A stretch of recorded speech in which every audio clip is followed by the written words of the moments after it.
আসসালামু আলাইকুম রহমতুল্লাহ বরকাত। প্রিয় বন্ধুরা, দেখেন আমরা চট্টগ্রাম গরিবের নামাজে দরকারে চলে আসলাম। এখানে জুমার নামাজ পড়লাম, তারপর মিলাদ মাহফিল করলাম, তারপর জিয়ারত করলাম। আল্লাহ তাআলা আমাদের তৌফিক দান দিয়েছেন, যাতে আপনাদেরকে তৌফিক দান দেন এইখানে আসার জন্য। আলহামদুলিল্লাহ, আজকে অনেক মন ভালো হয়ে গেছে। জুমার নামাজটা এখানে পড়লাম, অনেক ভালো লাগলো। অনেক মানুষ আসছে এখানে। দেখেন, মাজার মানে কি, সবাই জিয়ারত করে, নবী রাসূলের কথা বলে, আল্লাহর কথা বলে।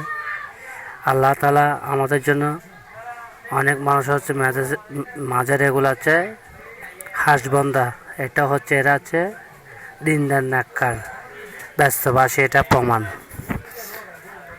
অনেক মানুষ আসতেছে এখানে দেখার জন্য এবং জিয়ারত করার জন্য।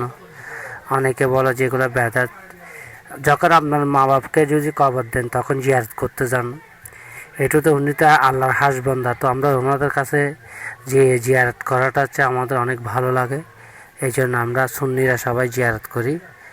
অনেকে এগুলা মানে না, কিন্তু আল্লাহ তাআলা বলেছেন, নবী রাসূল বলে দিয়েছেন, এদেরকে মানতে হবে।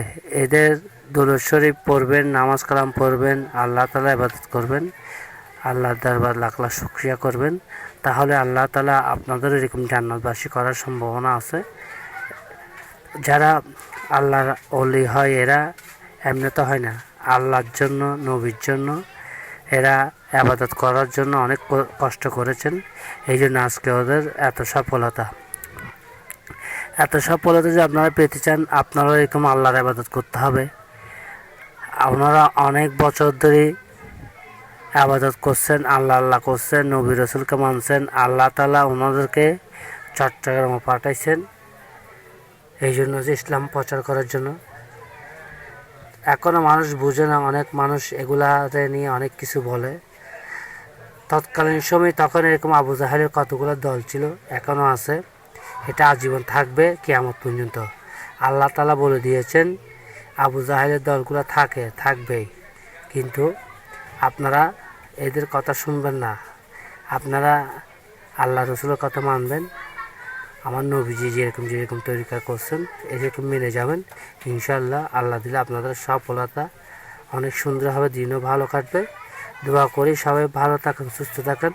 আজকে এতটুকু ভিডিও যদি ভালো লেগে থাকে সবাই আমার ইউটিউব চ্যানেল সাবস্ক্রাইব করে দিবেন, ফেসবুক পেজে ফলো দিয়ে রাখবেন। ধন্যবাদ সবাইকে। আসসালামু আলাইকুম রহমতুল্লাহ বরকাতুহু।